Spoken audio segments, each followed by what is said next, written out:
on how the evening's going to proceed. I'm going to give the candidates each 3 minutes to start, and they're going to introduce themselves.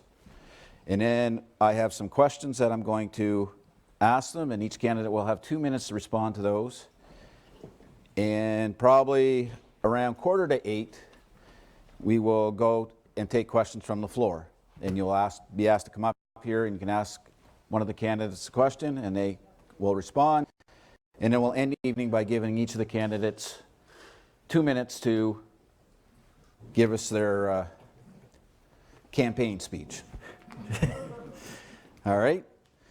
I'd also remind everyone that this is live on Rogers TV, and I'd like to welcome all our viewers out there that are tuned in and watching. So, start us off. I'm just going to start on this end. So, I'm going to introduce our candidates, I guess. Mr. Richard Bragdon from the Conservative Party. We have Kelsey MacDonald representing the Liberal Party. We have Rowan Miller representing the Green Party. And we have Dominic Gay representing the People's Party of Canada. And just to note that our NDP candidate, Megan Aiken, was invited, but she had other commitments and couldn't make it this evening. So that's why she's not here. We have 5 candidates running in the election. So, Mr. Bragdon, would you like to start us off? Tell us a little bit about yourself and why you got in politics. Okay. Well, good evening, everyone. Ladies and gentlemen, moderator, Mr. Mayor, and fellow candidates, it's a pleasure to be here with each of you again. We're getting to do this quite often, and it's been a wonderful experience so far. And I count it a great pleasure to be here in the beautiful town of Mactaquac. I was born in Woodstock, raised in a little community called Hartfield. Those of you that are familiar with this area know that that's out the Campbell Settlement Road, not too far from here, where Mom and Dad still reside. I graduated from right here at Mactaquac High and now currently live in Keswick Ridge with my wife Crystal and our 3 children who are here this evening. And as a lifelong resident of Tobique-Mactaquac, I'm passionate about our area. I'm excited about the potential that we have. And I really am hoping that we'll be entrusted with the opportunity to bring forward your concerns and your challenges and your hopes. I have literally had the opportunity of knocking on several thousand doors from not just days, weeks, but literally months, and dare I say even years now that we've had the opportunity to be out meeting with folks across this wonderful riding. It's vast, and it has so much to offer. But I can honestly say that as a result of being at your doors, sitting at your tables, hearing your concerns are my concerns. Your hopes are my hopes. Your challenges are my challenges. And I believe together we can make an amazing difference for this region and for this province and for our country. And just before I conclude, and I've got to make sure I'm not going overtime, I got to show you what really motivates me every day and reminds me why I'm doing what I'm doing. And those of you from this community would probably recognize this. It's called a bucket. It happens to be my dad's bucket. He's carried this. In fact, he's been working at the mill for over 48 years. And my mom's been a waitress and a homemaker. Because my dad has worked hard and my mom has worked hard all their life, I've been given a great start.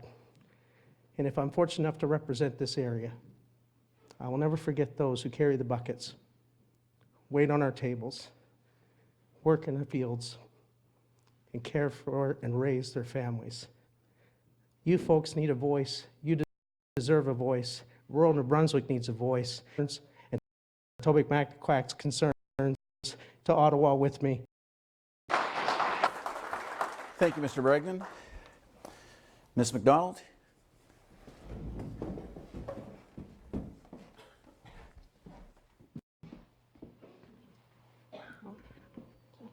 I'll adjust the mic, or okay. All right. Well, thank you all so much. Thank you so much to everyone here for organizing this. I think this is so important that we have these kind of forums so that you, the voters, can hear from us. C'est un plaisir pour moi d'être ici avec vous ce soir. I think it's important to start off by saying a few words about how I got into politics and who I am as a person. So for me, I'm from Grand Falls. I grew up there my whole life. My parents are actually potato farmers from the area, so I'm no stranger to rolling up my sleeves and getting down to work. Obviously, they're very busy right now because it's harvest time. I first actually got involved in politics when I was in high school, so this is not new to me. I was working with the provincial MLA of the time, Rowan Miller, in Grand Falls, that to serve your community that you. I think that the commitment to that is something that drives me, and that's something that I'm focused on.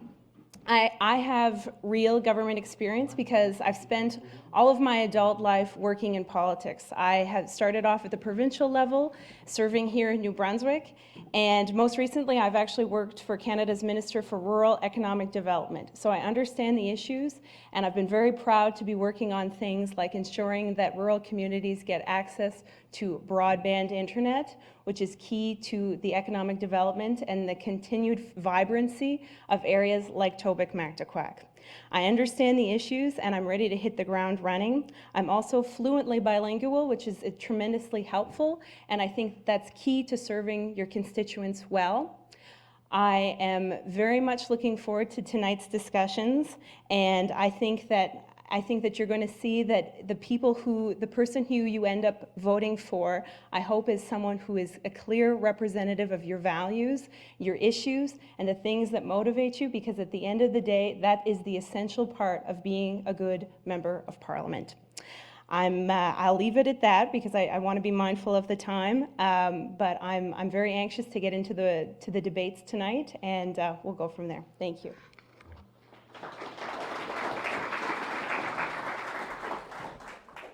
All right, Mr. Miller, and I just would like to remind the candidates if we could use that podium over there to speak from. Yes, sir. Thank you very much.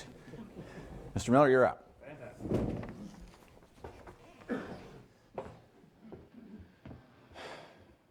Hello everyone, my name is Rowan Miller and I'm your Green Party candidate for Tobique-Mactaquac.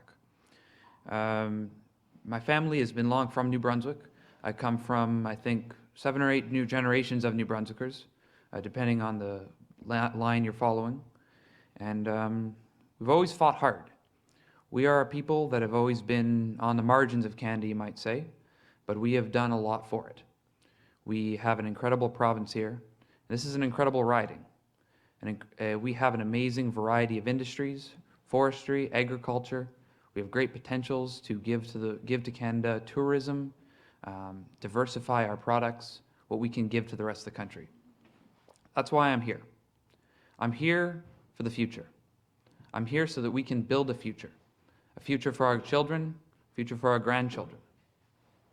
We've always wanted to ensure a safe place for the families we're growing, families that we want to see succeed. That's why I'm here. We have a lot of challenges facing our people, ourselves as both New Brunswickers, Canadians, and all of humanity. Climate change is a great challenge, and I believe it is now us as Canadians to show leadership, us as New Brunswickers to show leadership. We are, you might say, on the margins of the Western world. We're not the United States, we're not China. Okay, that's not in the West, but we're not the center of the economic gravity of our world. But that means we have a lot of freedom. We have a lot of freedom to show leadership. We have a lot of freedom to bring to the table things that haven't been tried in other places, solutions to climate change, to environmental degradation that have not been done in other places because they're too large, they have too much momentum going in another direction. We don't have that. We are very free, we are very flexible, and we are very dynamic. Just looking at the way our economy has changed so much in the past 50 years, I know we are ready to change again. That's what I want to stand for, and that's what I stand for. I believe it is now time to take the steps that we need to build a society that's ready for the future. I stand before you as son of a very long line of New Brunswickers, and I want to see New Brunswick succeed. I want to see New Brunswick well represented in the coming decades. Thank you very much. Thank you, Mr. Miller. Your opportunity, Mr. Gay. I'd like to again thank everyone for the chance to speak to you, whether it be from this podium or directly in conversation. The reason why I ended up coming into politics was that I myself believed that the interests and the values of the Canadian population were being ignored in such a way that our charter and our constitution were being ignored. Whether it be the promises of pharmacare for all, whether it be the promises to not renegotiate the Indian Act, or whether it be issues just entirely upon the deficit or our current debt load. I'm 23, and my children will be servicing that debt load much after I've already done so. So when I ended up joining the People's Party of Canada, one of the first things that was important to me was making sure that we weren't spending the future generations' money, their tax dollars, in a way that was unscrupulous and inefficient. So when I will go to Ottawa, I want to make sure that efficiency is reapplied to the country as a federal government, make sure that the provincial governments are left to their jurisdictional requirements, and that the federal government is as well.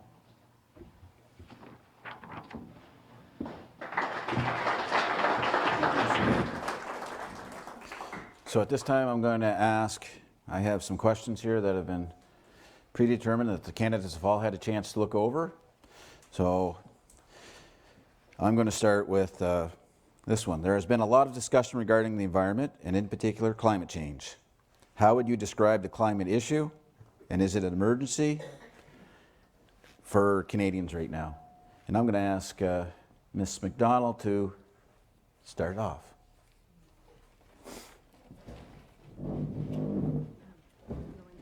Yeah.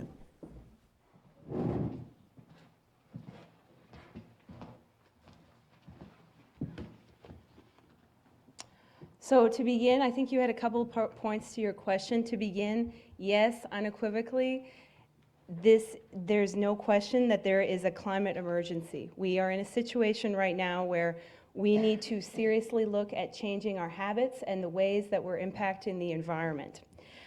I'm particularly proud to be part of a team that has the history of the Liberals have not done more than any other government in history. The Liberals have a record of coming to the table and ensuring that we're protecting the environment.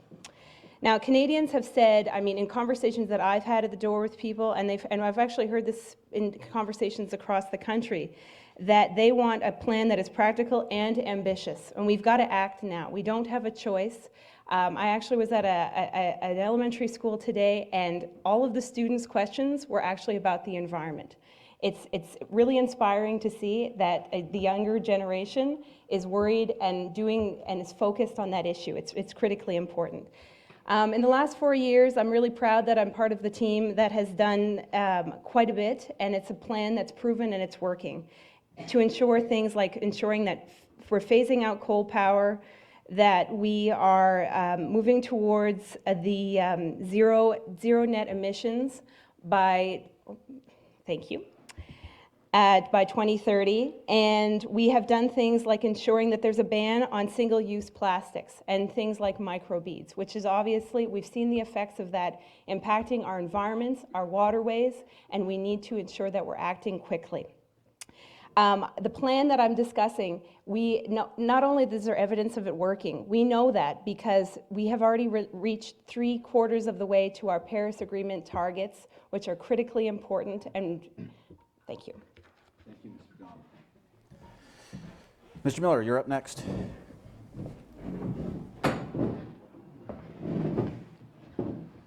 probably don't need to say this, but needless to say, it is the position of myself and the Green Party that climate change is here, and it is a climate crisis. It's not change, it is a crisis.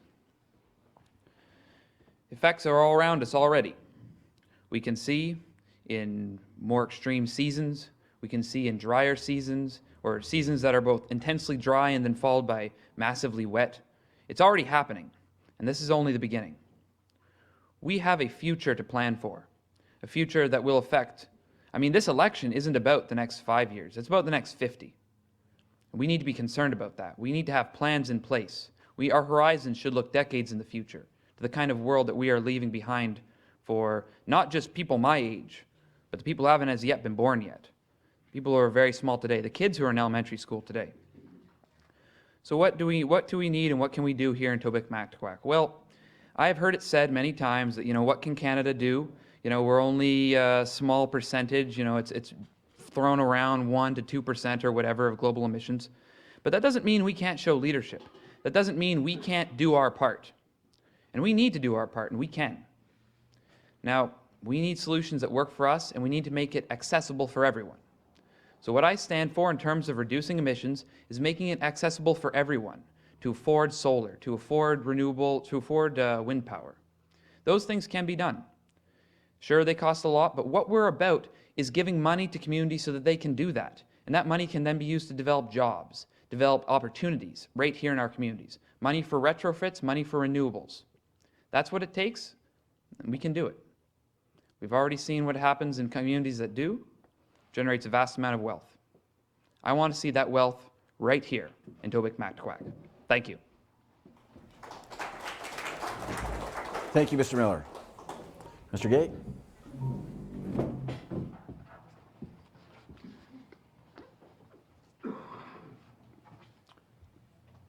So I want to begin with saying that climate change is real. The climate has been changing for longer than any of us have been around, or Canada has been, for that matter. But we're not in a climate emergency. The issue is that climate change is an incredibly complex issue scientifically, one that the scientists themselves understand very little of, and politicians understand even less. There's also the issue that some scientists, and not all, have so many years, decades even, sunk into the issue of man-made climate change, or whether it be the grants that they receive for studying just man-made climate change. We come to this issue where some of those scientists are not willing to provide their data. One of those scientists, when asked about their data and to provide it, had this statement: "We have 25 or so years invested in the work. Why should I make the data available to you when your aim is to try and find something wrong with it?" Now, anyone that understands the scientific method would know that that's how we come to peer review research, how we are able to discuss what is a viable hypothesis and theory. There is so many things to share about this issue, whether it be Environment Canada attempting to measure a temperature anomalies out to 12 months and only being 41% accurate, or the buried statements of the IPCC reports. And I want to leave you with this. In climate research and modeling, we should recognize that we are dealing with a coupled nonlinear chaotic system, and therefore long-term protection of future climates states is not possible. And that was from the third report.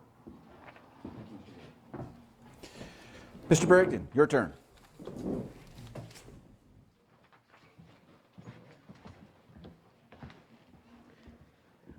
Once again, I feel that it's very important that we emphasize that handing on to future generations the planet in better condition than what we found it is and should always be a priority. And I think that's so important that all of us understand that we need to be good stewards of what we've been entrusted. And I know I take that personally as a father and in our own home, doing the practical things that matter try and lead by example. We do believe in the principles of reducing, reusing, and recycling. Those are practical steps that we can take to help make a difference at the local level. What I like about our plan, as the federal Conservatives and under the leadership of Andrew Scheer, is I feel that it's practical, it's principled, and it's something that we can actually achieve. Many are great at the rhetoric of the grand things we're going to do, but what we need is measured, practical steps to achieve things that are achievable and make a lasting difference. So here's some of the things I think that we should adopt as common sense approaches to tackling these issues. For example, let's take the technological approach versus the taxation approach. It's always better when we can continue to find and develop new technologies to take on these challenges and invest in those types of technologies. But not only do that, but start exporting good, clean Canadian technology overseas to the big emitters so that we can really make a substantial impact internationally. And it's only our plan that's talking about taking this fight internationally. And that's something we're very proud of. And I think the other things we need to remember in doing this, we can do well while doing good. It doesn't have to be a punitive approach. It can be an incentivized approach. Let's put the carrot out there rather than always holding the stick. For example, the stick of the carbon tax, which disproportionately affects those of us that live in rural places and have to drive everywhere. Let's say, let's all do well by doing good by exporting our technology. Thank you. Thank you, Mr. Reagan.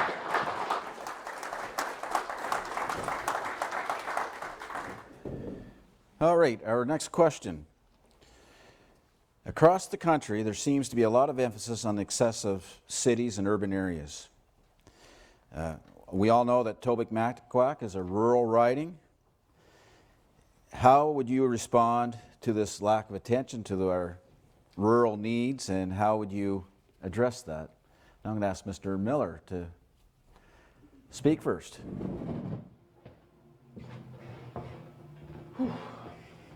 Well, this is a pretty simple question when it comes right down to it. We live in an age where the vast majority of production systems require vast amounts of capital going into them. You know, we're talking about extremely developed, massive factories, massive industrial developments that require, many thousands of people working on them. It is simply more economical that these factories then relocate to ever and ever larger centers as they conglomerate and the actual production centers get larger and larger. It's an issue of economic momentum. And in the system we have, in the economic system in which naturally gives momentum to the largest firms, which are trying to create the largest production systems, it naturally incentivizes moving to larger places with a much larger labor market. Now, what can we do to counteract that effect? Well, we all know why, politically speaking, our traditional parties have always favored cities, because that's where the majority of their seats are. New Brunswick is, at the end of the day, we only have 10 seats to send to Ottawa. So it doesn't really make a lot of sense for red and blue to focus on a place that only has 10 seats. They focus on where the one that gives 50 or 30. One that gives 10 across a massive area, not so important. So it makes perfect sense, politically speaking, why the focus has always been on places which have very large populations, very many seats, and where the economic momentum naturally goes.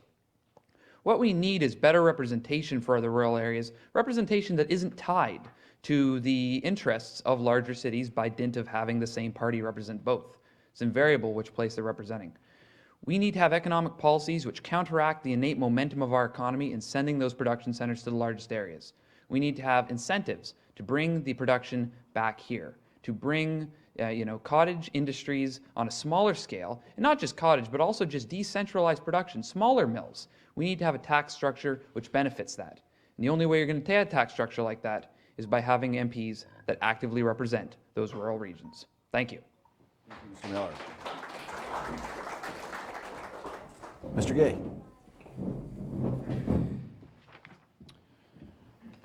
Our party's ethos is individual freedom, personal responsibility, fairness, and respect. And it would be unfair for me to claim that a value of fairness would be within our policies if we did not tackle the issues of rural Canada. I want to mirror what the Green Party candidate was talking about, an issue of our political system. and its reliance on a few provinces with high populations, with more seats than we end up having in New Brunswick. And this issue leads to a perspective that is wholly metropolitan. If rural Canada is to be taken seriously, we need to make sure that the metropolitan areas are reminded of what this country's heart is placed in, and that is in rural Canada. Their lives are supported by those in rural Canada. Cities would fall apart without rural Canada. And unfortunately, a country is weak if its heart is weak.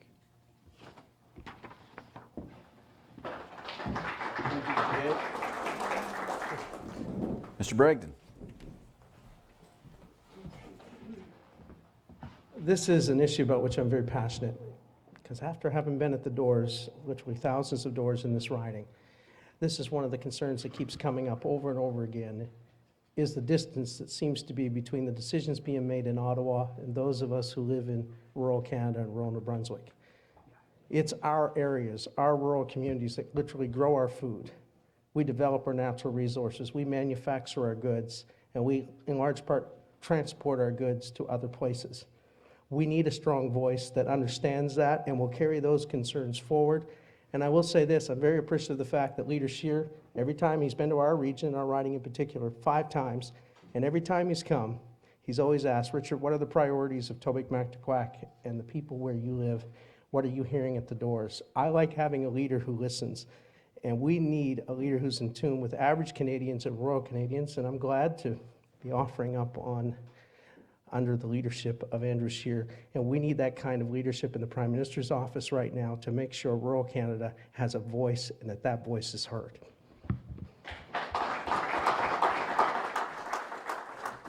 Thank you, Mr. Bragdon. Ms. McDonald?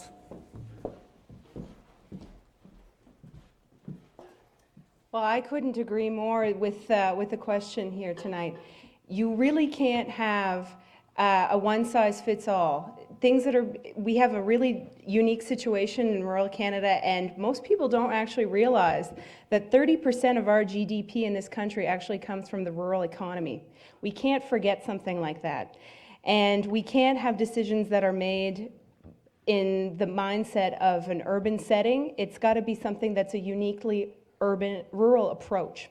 And I have to say, I find it very interesting that I've heard in my discussions that other parties may have said their own particular views on rural matters, when in fact it was the previous government that cut the rural secretariat. And I'm very proud to be part of the team that brought forward Canada's very first minister responsible for rural economic development, which is the devoted voice to rural Canada at the cabinet table. That is the lens that she's approaching it with, and that is what she's looking at. It's everything from ensuring that rural Canada has a voice, and to make sure that things like good high-speed internet is accessible no matter where you live. Because it doesn't matter whether it's students that are trying to get their homework done and get their projects prepared, or it's the small business owners who need the internet connection to ensure that their Interact machine works. It's the simple things like that.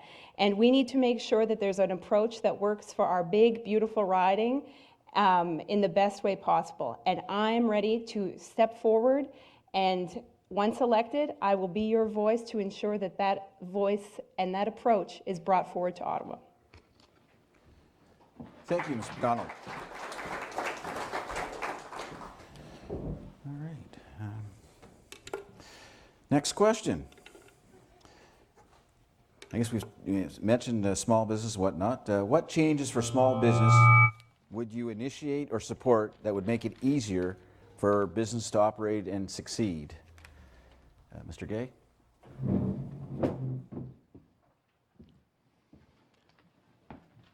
This is a huge policy issue for us in the People's Party of Canada, and what it ends up being is the total elimination of corporate welfare to allow for a fair, even playing field in the market.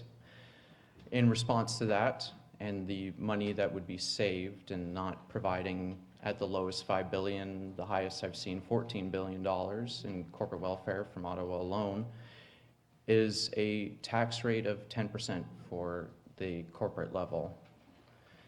Another thing that we want to do is end the hand in the pie mentality that has been going on in Ottawa for a very long time.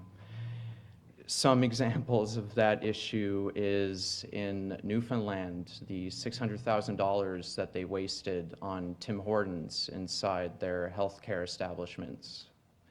The issue of the multi-million-dollar subsidies, specifically Irving, and the loss of that money due to default. That's an investment, if you can call it that, that this riding, New Brunswick, Ottawa, is not going to get back. Thank you, Mr. Gay. Mr. Bragdon.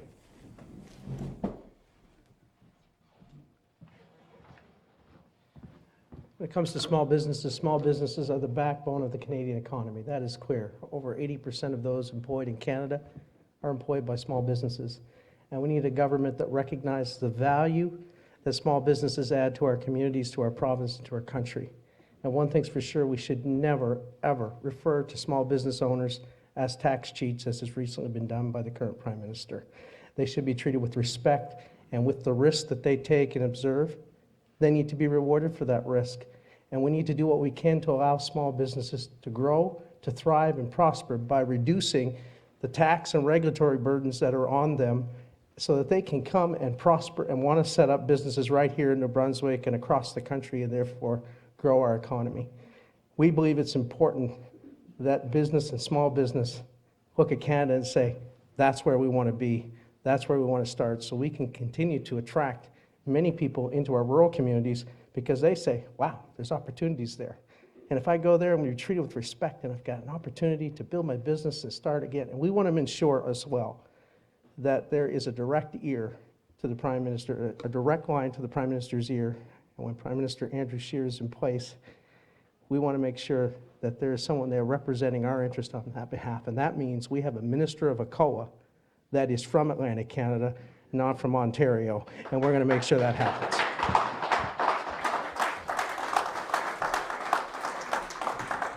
Thank you, Mr. Bragdon. Ms. McDonald?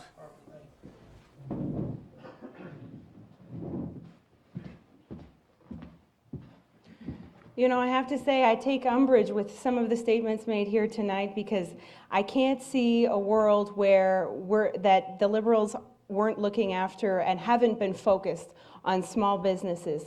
This is the party that has ensured that the small business tax has decreased from 11% to 9% as of this year. And coming from a family that owns a potato farm, I understand the importance it is to be looking at numbers like that. You might think, oh, 11% to 9%, that's not a lot. It is to a small business owner, and those sort of things really matter. The Liberals also have ensured that they've been working to remove red tape, and we see that in some of the work that they've done in terms of removing red tape for provincial barriers to trade. It's ensuring that that we can ensure that we're getting our Canadian goods across the borders with as few barriers as possible. I mentioned earlier about my background with rural economic development. I have to say, and I'm always proud to talk about that commitment to broadband, and that's something that I want to be focusing on, and one of my commitments once elected here, actually, is to make sure that that is something that's taken care of in our own riding, because it's key. Something else that I've heard actually in my discussions with people and small business owners in this riding is the need for rural tourism in this particular riding. We've got tremendous goods and services here, and we need to make sure that people understand that getting off the highway is well worth their time. We've got things here that are bringing people in. We need to do more to ensure that they're coming in and they're seeing these things. And I'm committed to making sure that I'm working with all my partners at the municipal and provincial level, and I'm working and hearing the concerns of local business owners to make sure that these things become a reality. Thank you, Ms. McDonald. Mr. Miller?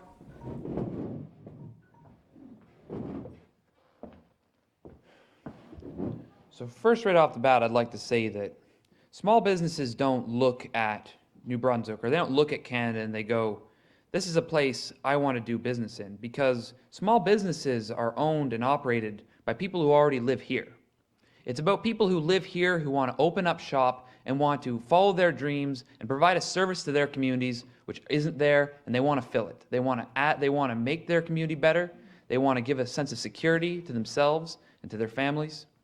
And that is something that our government should work towards, and that is something our government should protect. One of the problems I see here is that we talk about small businesses as if all small businesses, this great big block, and they're all like. Fact of the matter is, we have an archaic tax structure which does not differentiate between a business earning $200,000 a year and a business earning $2 million. That to me is very problematic.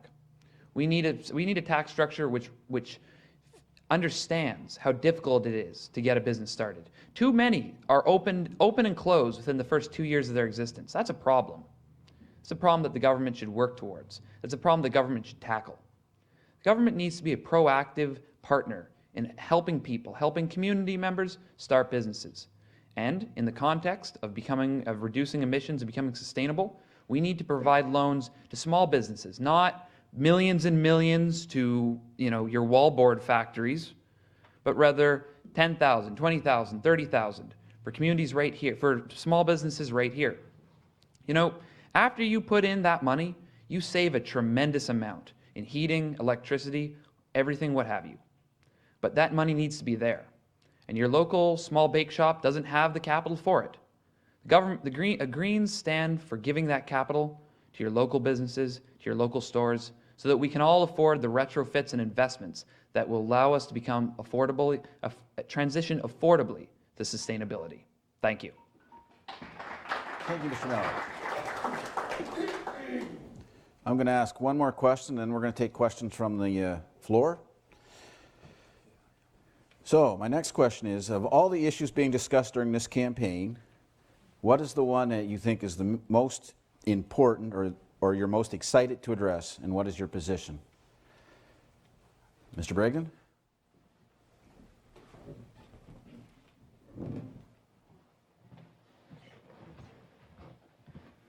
There are a couple of things that we're hearing a lot at the doors, and one is obviously affordability.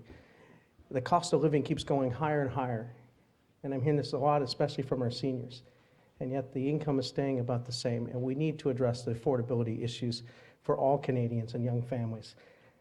We're putting out more and more all the time, and with the income staying the same, it's getting harder to make ends meet. So how can we make life more affordable for everyday average Canadians across the board so that they have a little more of their own money left in their pockets at the end of the week? That's priority. That's something we want to definitely take on. The other issue, of course, is the urban-rural divide and the fact that rural Canadians feel overlooked, and we've been talking about that a lot. But that is a huge priority we need to take on and make sure and ensure that we're speaking not just to the perils of our region, but speak to the potential of our region. And I'm extremely excited about the potential of this particular region. We have an incredible agriculture sector. We have an amazing natural resource sector. We are a link and a gateway to a huge market in New England. We have so much to offer. We have an amazing trucking industry. We have a lot that we bring to this province, to this country, and we want to speak to that potential, not just all the time bringing up the alarming perils and challenges that we face. Yes, we need to address them, but we need some optimism again, where we start believing in ourselves as New Brunswickers and believing in ourselves as a region. And I believe by doing that and making life more affordable and making sure rural Canada has a strong voice in Ottawa, we can all move ahead together.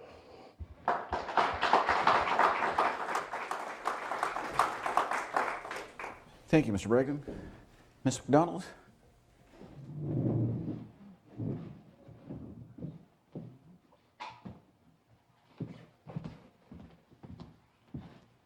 I think we discussed a few different things already, but I want to bring it back just to the environment for one moment.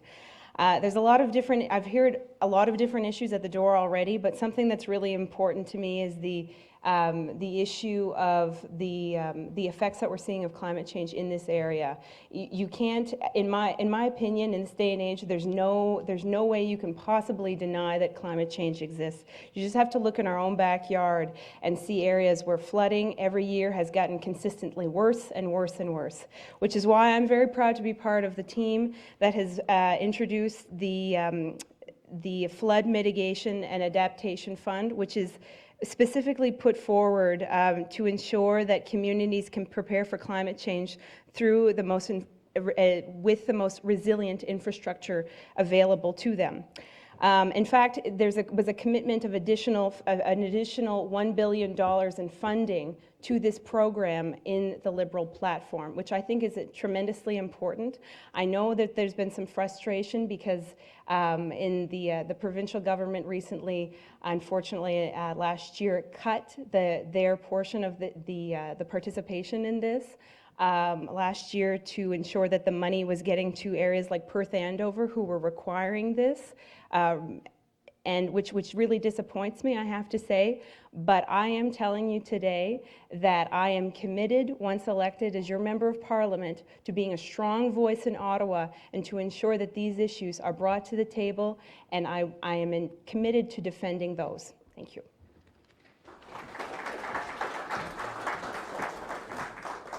Thank you, Ms. McDonald. Mr. Miller?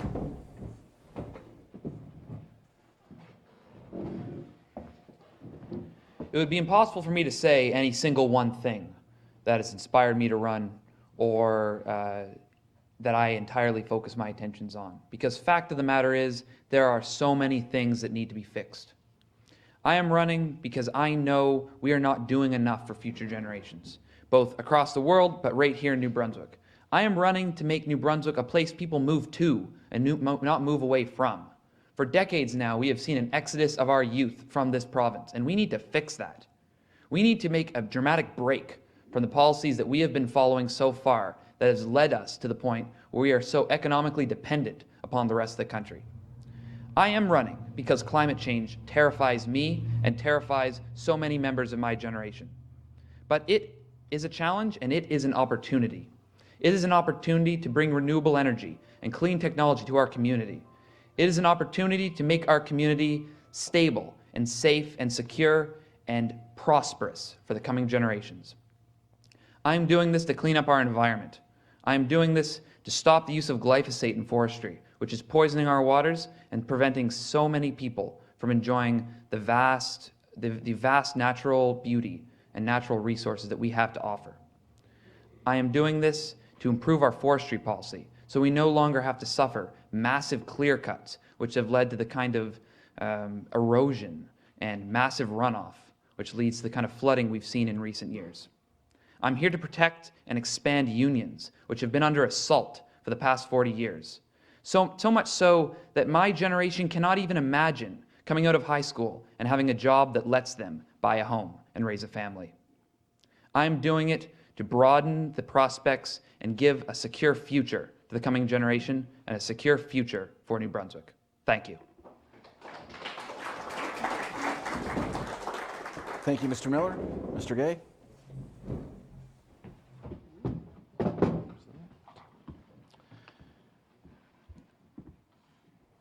If I had to choose an issue, the issue that I believe impacts the most people and myself and my family is the issue of cost of living. Whether it be the abolishment of supply management, which even for myself would make the difference of hundreds of dollars a year. Whether it be the abolishment of the CRTC to allow more competition in our broadband and fiber op construction and infrastructure. Whether it be the cuts to personal income taxes that allow everyone to, as the Conservatives like to go, get ahead, or whether it be the abolishment of corporate welfare and a return to a system that is fair to all. These examples, I believe, are very important to the values within the party and the values that I hope that all Canadians cherish and value. I swore an oath to the Queen, the Charter, and the Constitution when I joined the military. And I believe that that oath carries on for the rest of my life. So I hope to carry that tradition on into the future. Thank you. Thank you, Mr. Gay. At this time, we're going to open up questions to the floor. If you have a question, I'd ask you to come up to this microphone, address your question to one of the candidates, and the candidate can get up and answer the question over at the other mic. So do we have anyone that would like to come and ask a question? Don't all stand up at once. Come on up.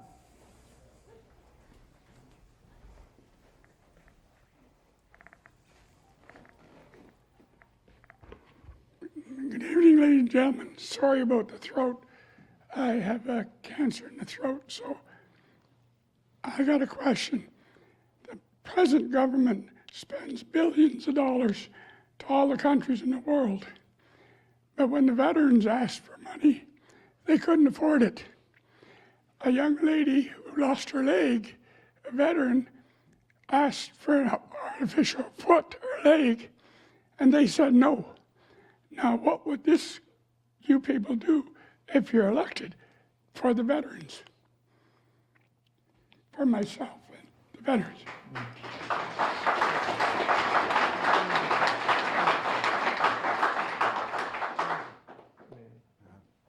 I guess it wasn't addressed to any candidate. Mr. Gay? So 40 individuals within our party, whether it be executives or candidates such as myself, drafted a veterans bill. And in this bill, there is a military covenant, a covenant that will be legislated.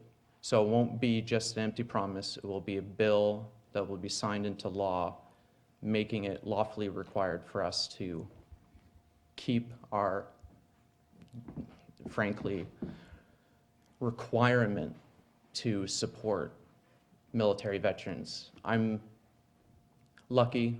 I have all my cognitive abilities. I have my arms. I have my legs. So it's not an issue that directly affects me, but the return to the pre-2006 charter was very important to us, and it was made into our platform. I believe the person you were talking about is actually a candidate for the Conservative Party of Canada, and I wish her luck in her bid for election. And I just want to let, frankly, even my friends that I left after I left the military, and I let them know that this is an issue that's not only important to me, but an issue that I would hope is important to the majority of Canadians in this country. I hope I answered your question to the fullest extent. Thank you, Mr. Gay. I'm going to consider it wasn't addressed to one particular candidate. Mr. Bragdon, if you'd like to respond. I'd like to thank you, sir, for your service. Thank you. We owe you a debt we can never repay. And to you as well, Dominic, I thank you for your service to our country. And our brave men and women of the armed forces are our best, and they needed to be treated with the respect that they have earned and deserved. And it is sacred trust, and it is a commitment that we must honor, and we must make them a priority. And when they ask, it is never more than what we can afford. They deserve every bit that we can do for them. And if I am granted the honor and privilege of representing this area as a member of Parliament, veterans will be a major priority of mine. And I have dear friends who are veterans all the way back from World War II. And I'll tell you, that gentleman who's a veteran from Douglas is one sharp man, and he knows how to keep me on my toes. I see him actually almost weekly at church. So he has a way of getting my attention when he needs to. And there are other veterans that I am friends with, and I have heard their voices at the door. And it's not just the veterans, it's their families that have carried a tremendous load in service for our country. And we cannot thank them enough. So that's my commitment to you on a personal level, to do everything that we can do to give you honor, sir. Thank you. Thank you, Mr. Bragdon. Ms. McDonald, would you like to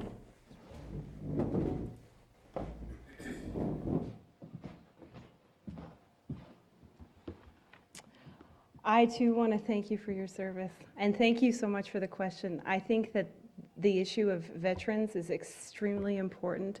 Veterans Affairs, ensuring that those who give the ultimate sacrifice, and those who sacrifice for our country, for our rights, for our freedoms. I mean, to me, it's paramount. It's critically important. Now, I'm going to speak specifically to a couple different things because I want to make sure that I answer your question thoroughly. In terms of support, I feel that we need to be ensuring that we're doing the most that we can for our veterans in this country.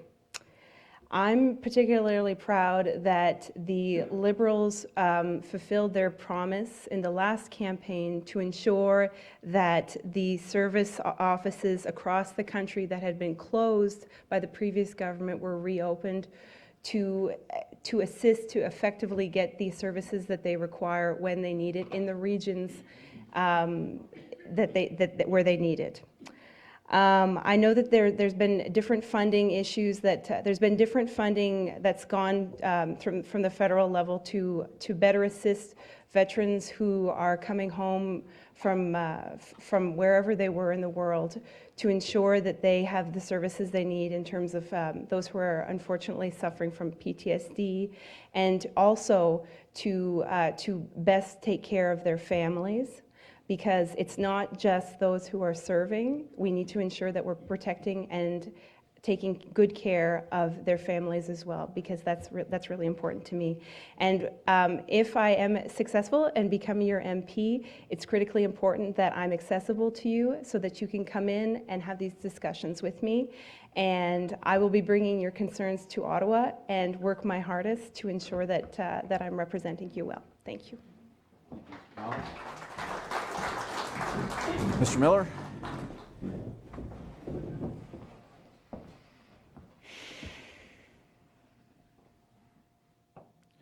I'm sorry if I break up a little bit during this next part, because this issue is very emotional for me. My grandfather was an airman at Ormbuckto Gagetown throughout the 70s and 80s. He was repeatedly exposed to Agent Orange on behalf of the US federal government, doing tests at Gagetown with their defoliants, with which they used to destroy millions of acres of Vietnamese jungle. Well, they destroyed my grandfather too. He died shortly after I was born, riddled with cancer. My family was a part of the class action lawsuit against the government to secure recompense for all the veterans who suffered under those programs, who were lied to and told that Agent Orange had nothing in it that could hurt humans. Well, they were liars and they knew better.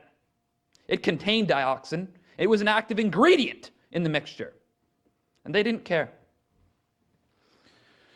There are a few things that will make me truly uncivil, but I will say that both Liberal and Conservative governments have been disingenuous frauds in the treatment of our veterans. They've spent millions of dollars on legal fees to block class actions lawsuits.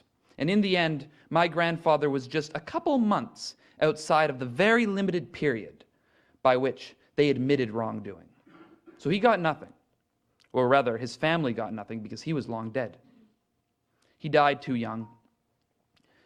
Too many veterans are ignored. And I am tired of neglect like that. Thank you. Thanks, Mr. Miller. Just to remind you, if you have a question, come up and you can ask a particular one of the candidates specifically, and then hopefully we can have a few more questions. So is there anybody else that would like to come up and ask a question?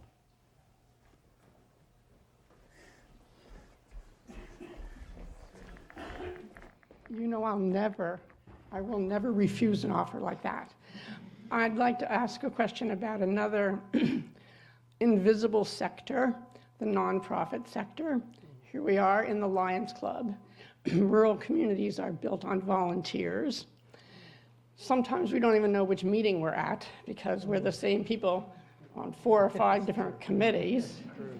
So what I would like to ask is, please, when you're making up all these programs, well, they're for seniors, or they're for capital costs, or they're for this or for that, just let us pick the topic, okay? Because we know what we need, and we don't all need a ramp. You know, there's other things that we need in our communities. So please give us a program like the Local Initiatives Program, which was a federal program. Nobody here remembers it, certainly not you, Richard. And so, A little bit before my time. very much before your time. However, it was the kind of a program where there was just a fund, and community organizations, whether they had charitable status or you, request from this fund the whole program where we got help. So my question is quite simple. All of you, would you private sector and I guess it was to all 4 of you again, right? So I'm going to give you a minute just so that we can field a few more questions, all right? Go ahead, Mr. Bragdon. I jump up for this, didn't you? Sue and I serve on some of these very committees, and I am absolutely impassioned about the role and service providers and faith groups and the key difference that they make in all of our communities. And we need to be hearing from them, and we need to obviously be empowering them to make real effective change and lasting change. And it's that effective partnerships. In my background, having been with a nonprofit and obviously with faith-based, understood the absolute importance of working to get things done, and that is work with the people of our local communities. Thank you for the question. Thank you, Ms. Bragdon. Ms. McDonald?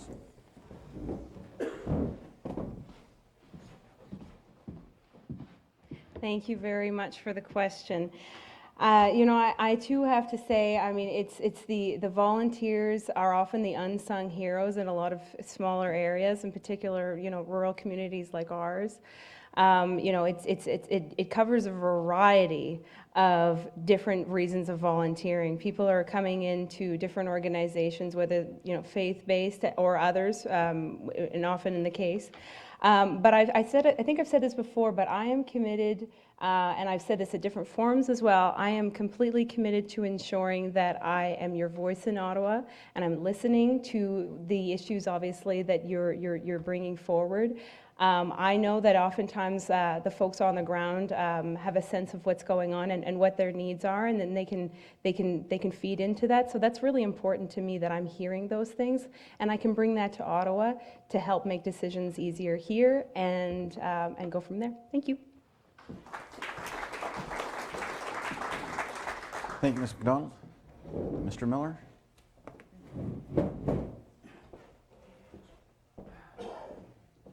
Well, I'm 23, and throughout my undergraduate, I've paid the bills by working for various nonprofits. Nonprofits that didn't have the cash flow to actually pay employees, but had to go get grants to, fund various student or, community positions. And indeed, I spent the vast majority of my time in these positions writing other grants to fund the next generation of students working for them, which, as you might imagine, greatly limited their ability to actually do the things they set out to do. That's a problem. Problem that needs to be addressed. Our provincial governments and our federal government do not give enough grants to nonprofits. They do not give enough funds to make it easily accessible to accomplish the kind of community goals that we want to work towards. And here in the rural context, it is so important that we have nonprofits raised by community members to do the things that people in cities just take for granted. We have to do everything for ourselves, and we need support for that. Thank you. Thank you, Mr. Miller. Mr. Gay? So I think this is a great time to bring up the party's ethos: individual freedom, personal responsibility, fairness, and respect. It's not a platform policy for our party. It's not something that we've looked into in detail, and I will admit, not myself either, but what I will say is that I am open to any good ideas, any ideas that follow that ethos. Again, individual freedom, personal responsibility, fairness, and respect. So the idea of charities and local organizations having more control over the services they provide with, again, less of the federal government meddling in their affairs, those are ideas that I personally and the party would love to discuss. Thank you. Thank you, Mr. Gay. So do we have any other questions? Come on up. Oh. Rain's pours. I'm Judy Ingram, live locally in Dumfries. We have a small family farm. Been farming for, in our aspect, about 45 years with our father-in-law, much long before that. I appreciated the thought that Kelsey had given us with regards to the reduction of corporate income tax for smaller businesses, and I think you mentioned somewhere from 11 to 9%. But by the same token, there was also something done in the last year or so with NAFTA.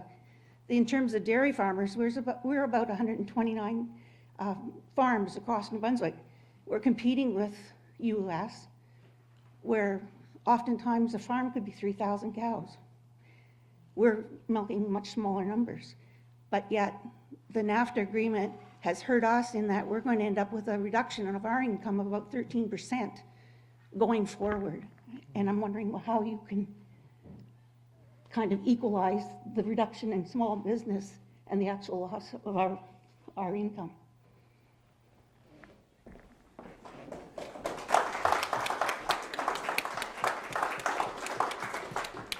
I guess they want to hear from everybody, so we're going to go 1 minute again if you want to respond, and I'm going to start at the other end. Mr. Gay? So first thing, one of the things that I didn't get to mention was that we wanted to cut the farm tax to 10% from its current 15%. And as for the issue of supply management, I know that supply management one was big in NAFTA, and it's one of the reasons why we have softwood lumber tariffs now applied. What I would like to see, and I don't know what your main production for dairy is, but one of the things that I followed for the dairy industry was the giant explosion of butter prices for exportations, especially to China. So when we end supply management, and keep in mind that your quotas will be refunded to you when we do that, we want to let you have that opportunity to export to the wider market and not have to just be competing with the US. Thank you, Mr. Gay. Mr. Miller?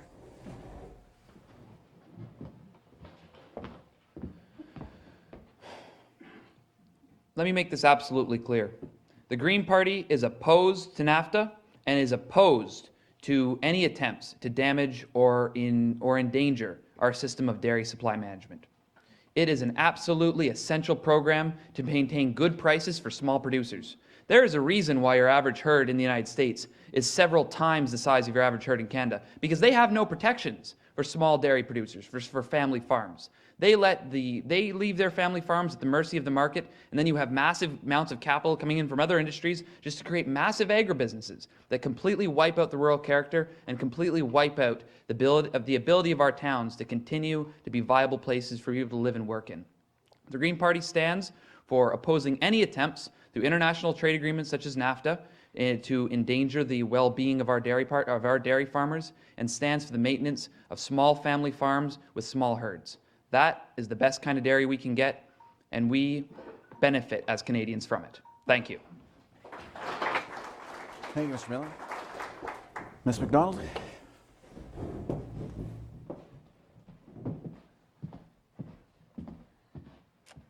So thank you so much for the question. As you can tell, I'm always happy to talk about agriculture.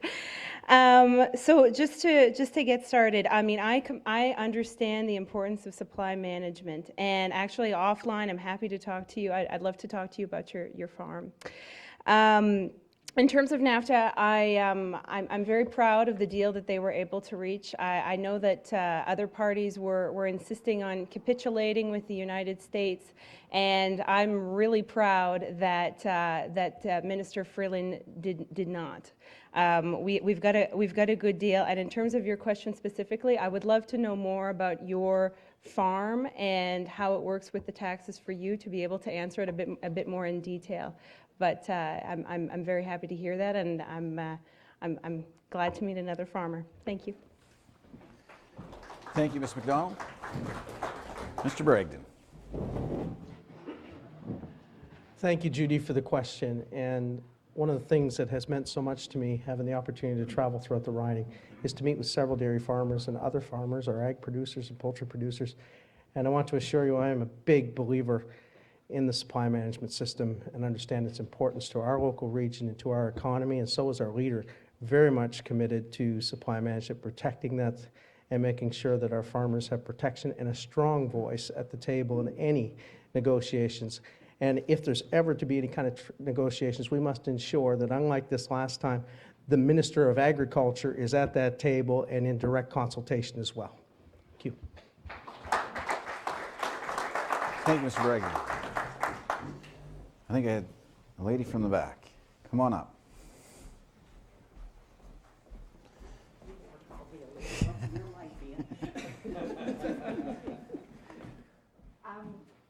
Thank you so much for coming here, and thank you. I know it's nice to be on the other side of the table because the questions can be tough. So my question is surrounding immigration. So currently right now, unemployment rates in Canada are the lowest since they've been since the mid-1970s. They're in Atlantic Canada, for one, there's only about maybe 3 spots where we're even on par with the Canadian rate, we're even lower. Unemployment rate in our area, majority of our area, could be regarded as 0 because it's less than 4%. Throughout not just Tobique-Mactaquac, but through other areas as well, those rural farmers and small businesses that you're talking about can't find workers to do things like pick their apples, pick their potatoes, things like that. So it really highlights the need for us, that coupled with an aging population within our province, it highlights the need for us for immigration. So this is a question for all of you. I'd like to hear your thoughts on what we can do in Tobique-Mactaquac to help facilitate sort of settling of immigrations and newcomers. Thank you. Great question. Ms. McDonald, would you like to start?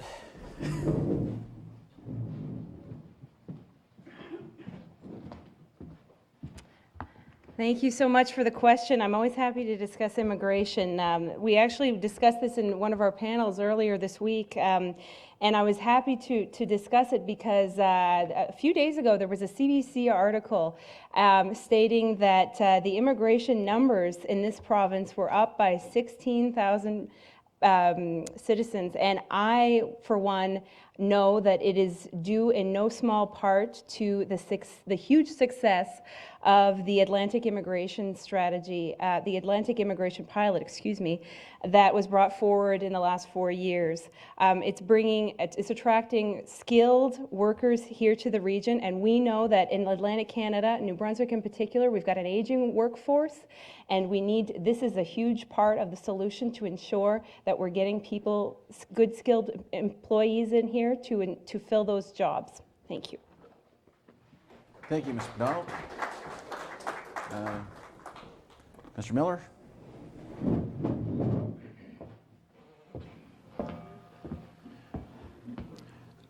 I have seen so many recent immigrants to New Brunswick who could not be more grateful to be here. They are so happy to be part of a community that welcomes them, so happy to be part of a community that they can contribute to and show their gratefulness to service their community through opening up small businesses or working for businesses here.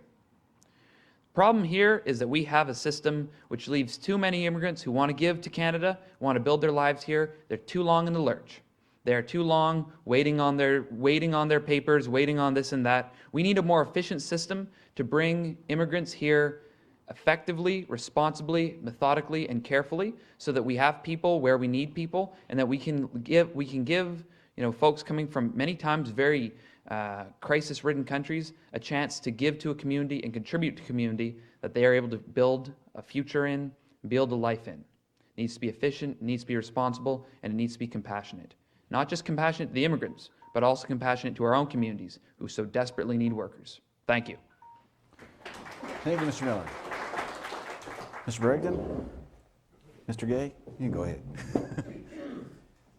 Just keep the order.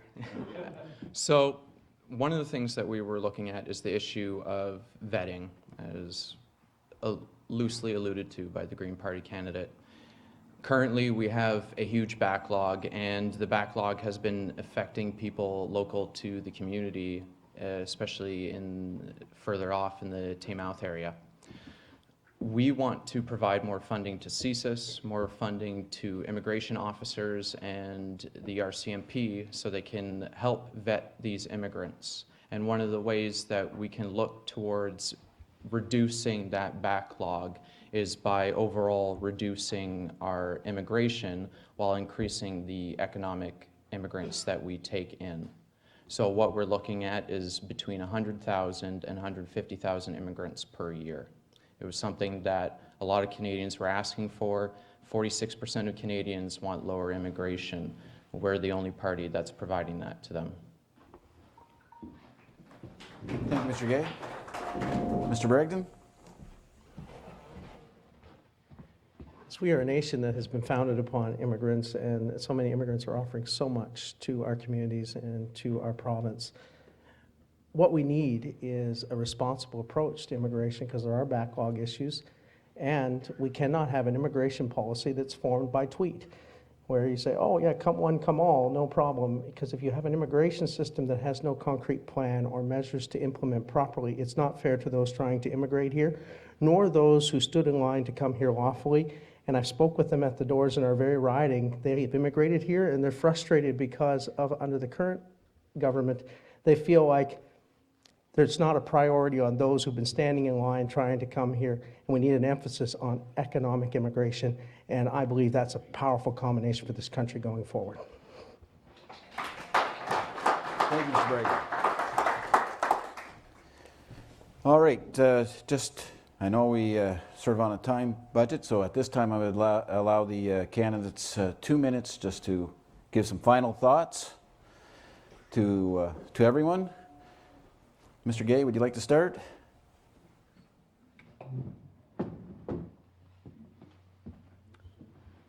So, short and sweet, I joined the People's Party of Canada because of values, and those values being individual freedom, personal responsibility, fairness, and respect. So, I know going into Ottawa, when I go and I tell the constituents of Tobique-Mactaquac that our policies will be set firm based on values and not on polling data, I can promise you that. Thank you. Thank you, Mr. Gay. Mr. Bragdon?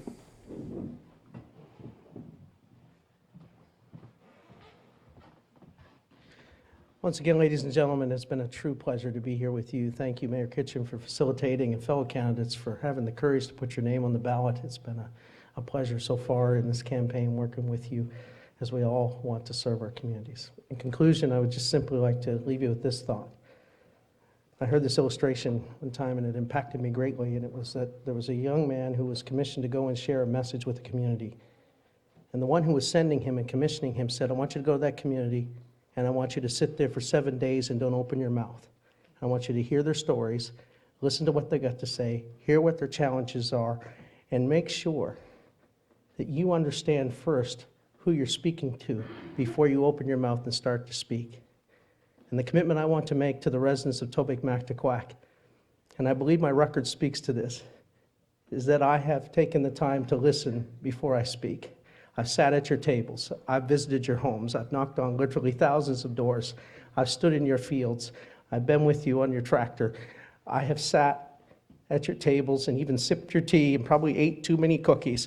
But I can tell you this, your challenges have become mine. Your hopes have become mine. And I would be honored to be your voice in Ottawa and I need your help to get there, and I humbly ask for your support because we need leaders who know first how to listen before they speak. People are tired of politicians talking without first listening, and I commit to listen before I speak. Thank you. Thank you, Mr. Bragdon. Ms. McDonald?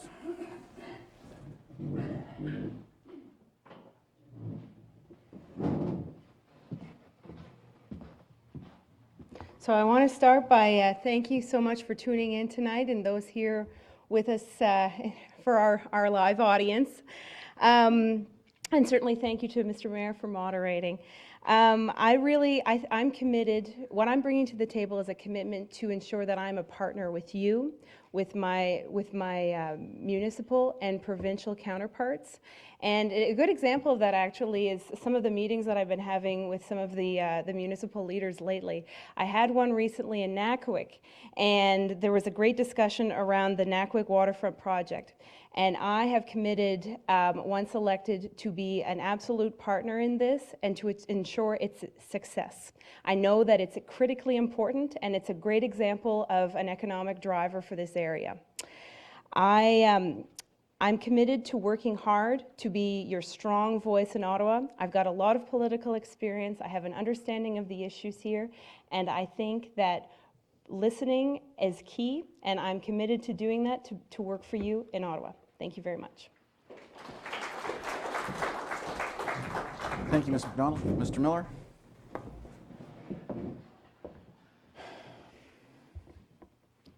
I'm doing this because I love New Brunswick, but I know New Brunswick has a lot of problems and a lot of challenges that we need to face now. We need to face them so we can build a New Brunswick that is ready for the next generation, so that we can leave something for our children and for our grandchildren that we can be proud of. I have gone throughout this riding, and it is a vast riding with so many different interests and concerns, and I have heard so many worries for the future. What are we to do about the clear cuts? The usage of glyphosate in our trees, on our forests, so that there isn't any hardwoods left. The collapsing deer populations. The potential threats to supply management. The lack of expansion of supply management. How are we to make Tobique-Mactaquac a place where people move to rather than away from? These are pertinent issues that face us. Yet we have a lot of flexibility in facing them.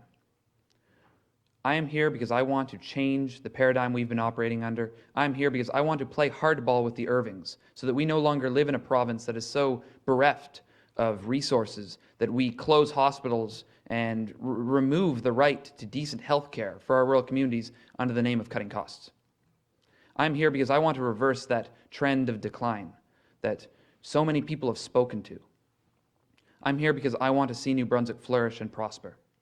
I'm here because I want to see clean water, clean air, renewable energy, bringing jobs to our community to secure that fact. We are living in a time of transition, and it is time to take advantage of that.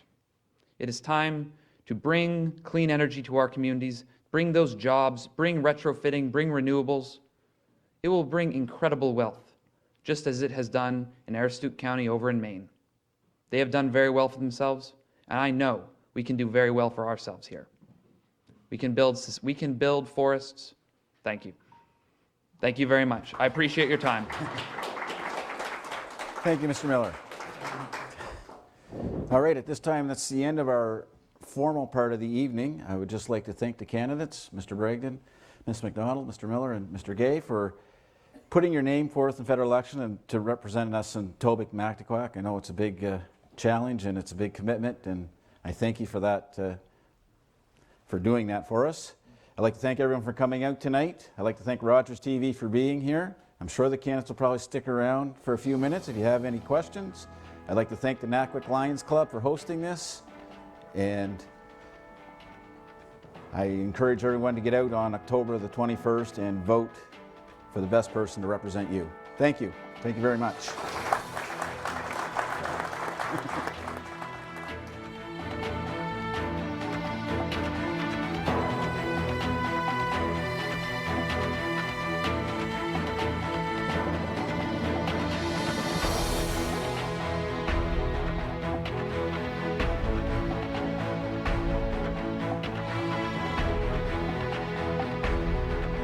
Due to the length of the preceding program, we now join the regularly scheduled program already in progress.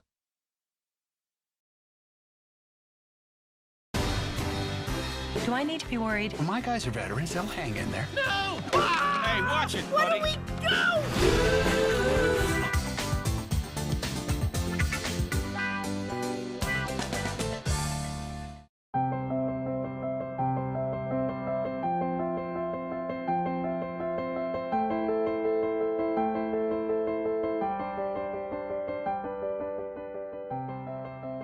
Our son is one. My father was one. I am one. Are you one?